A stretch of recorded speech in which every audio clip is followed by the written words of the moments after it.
Welcome to this analysis. We're diving into an absolutely wild crossover today. We're going to connect 18th century epic poetry, blockbuster Hollywood cinema, and the architecture of cryptocurrency. I know, it sounds crazy, right? But the way these threads weave together is going to completely change how you think about what it means to create, copy, and protect an idea.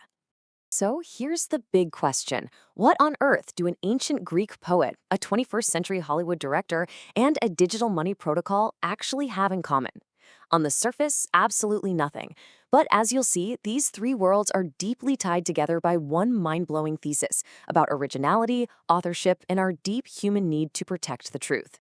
To unpack this, we need a universal metaphor, and we're going with the concept of a fork. Now, beyond just computer science, a fork is essentially any unauthorized mutation or divergence from an original classic structure.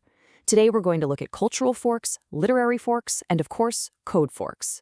Section 1. The Dilemma of Originality, featuring William Cowper and blank verse. Picture this. It's the late 18th century, and English poet William Cowper is facing a massive headache, trying to translate Homer's Iliad. He was incredibly frustrated with Alexander Pope's massively popular translation. Cowper felt that Pope's fancy, rhyming couplets were, in his own words, false to the original. So, Cowper decided to go back to the source.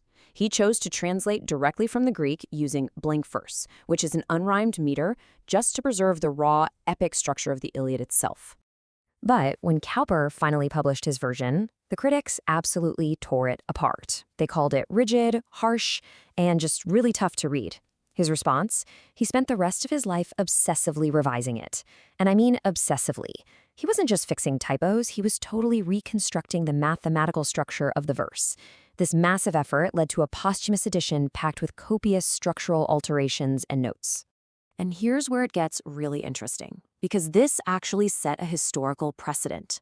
Under the Statute of Anne, which was the copyright law at the time, these structural revisions totally transformed the translation. It wasn't just a copy anymore.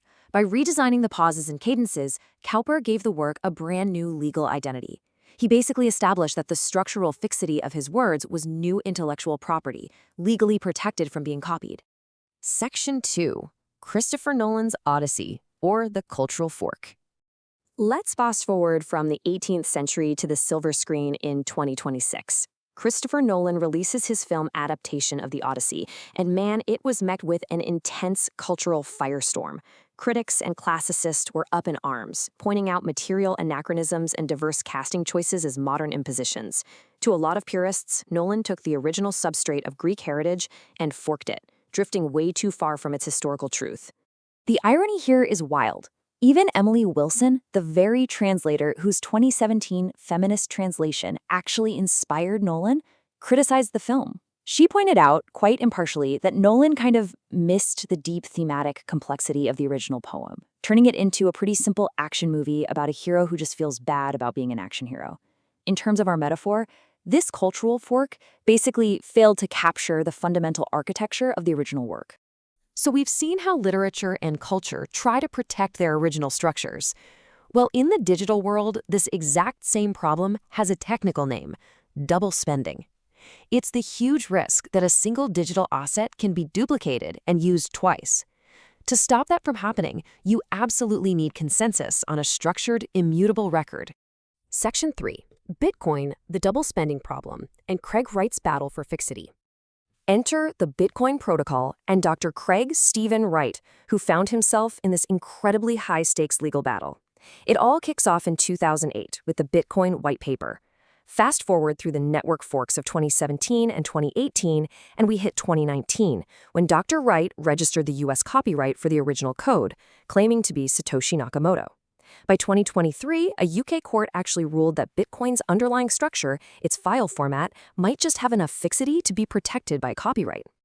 Now, Dr. Wright's stance isn't just technical. It's rooted in some deep philosophy. Drawing on Plato and Aristotle, he argues in his writings that justice is objective. He maintains that a decentralized protocol isn't a playground for anarchy. It's an immutable, rational order designed to protect the integrity of records. The ultimate goal?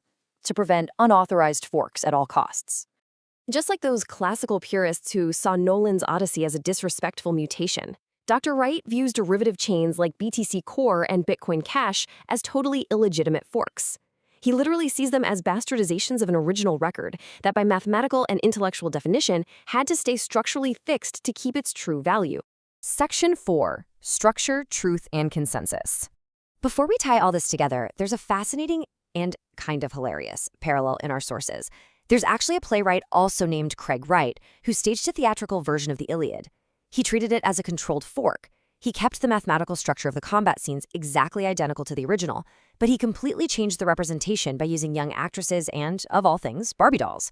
Manipulating the structure alters the ideology, which hilariously links the world of literal theatrical adaptation with the rigid logic of a computer protocol.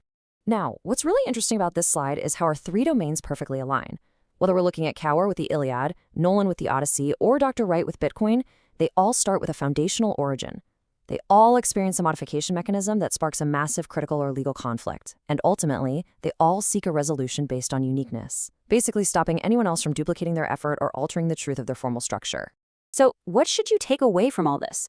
First, establishing formal fixity, like Cowper did with his poetic pauses, is what actually creates exclusivity and ownership. Second, any adaptation of a classic myth functions exactly like a software fork. It alters the meaning and the consensus of our cultural network. And third, cryptographic technology is just trying to solve a centuries-old problem, using mathematical immutability to finally protect original authorship. Through an 18th century poet, a modern blockbuster, and a revolutionary crypto code, we can see that humanity has always wrestled with the exact same anxiety, preserving the truth. But it leaves us with this. Is true originality an immutable mathematical absolute, or is everything we create just a cultural illusion, destined eventually to be forked by history? Keep questioning the structures around you, and as always, keep learning.